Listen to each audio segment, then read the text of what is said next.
this is not just a story of gods and angels. It is a story about you.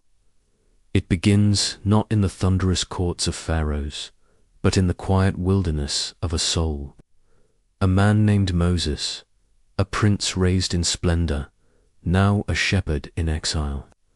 The desert was his sanctuary and his prison, its vast silence mirroring the emptiness within him. He had fled a life of gilded cages, only to find himself trapped in a different kind of solitude. Each grain of sand seemed to whisper of his past failures, his hidden shame.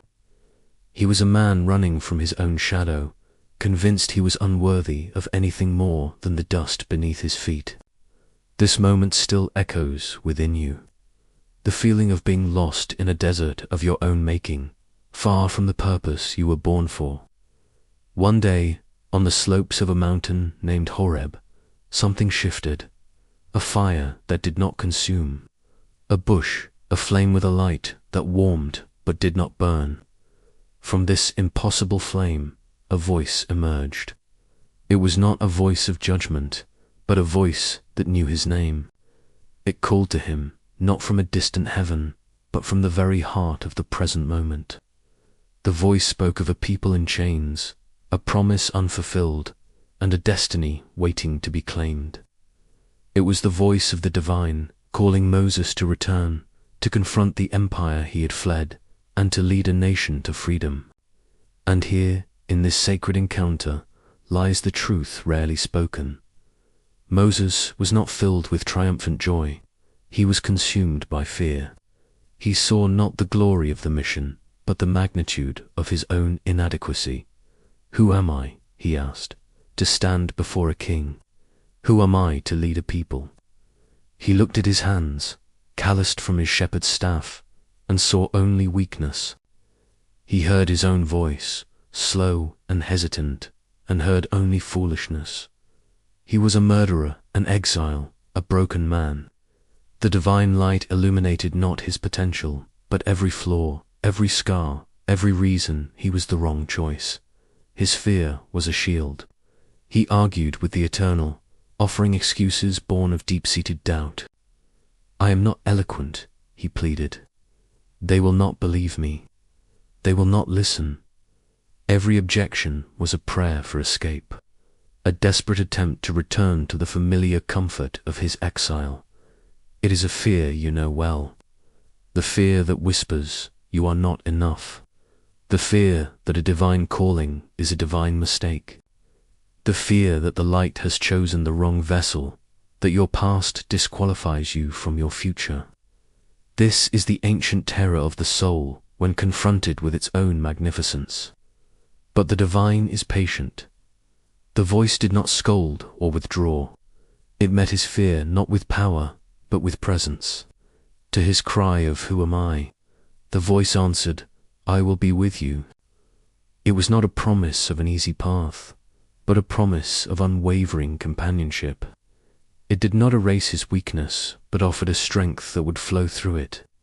It gave him signs, not to prove its own power, but to build his fragile faith. It offered him a staff, a simple piece of wood, to be a conduit for miracles, a symbol that the ordinary can become extraordinary when surrendered to a higher purpose. And this is where everything changed. Not when the fear vanished, but when Moses agreed to walk with it. His first step back towards Egypt was not a leap of faith, but a tremble of obedience.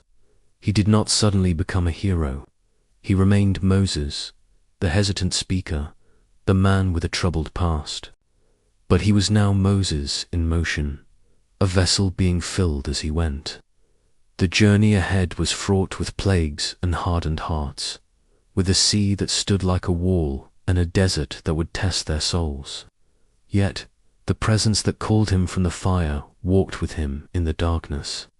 His story became a testament that the divine does not call the qualified. It qualifies the called.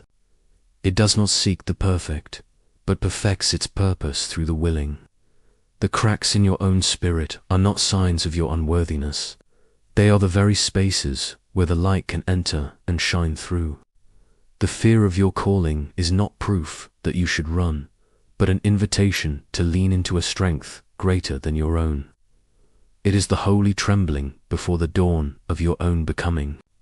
So when you stand before your own burning bush, when a call echoes in the wilderness of your heart, do not be surprised by the fear that rises to meet it.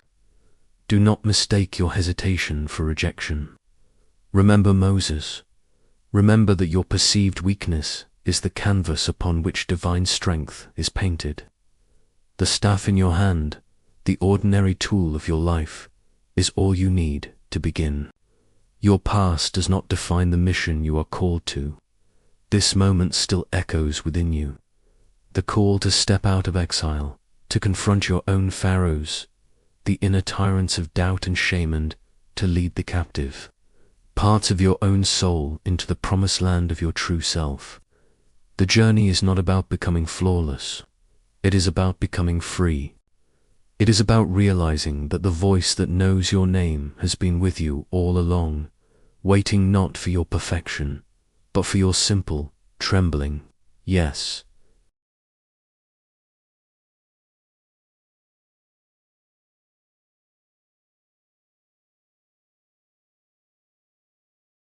The story of your return.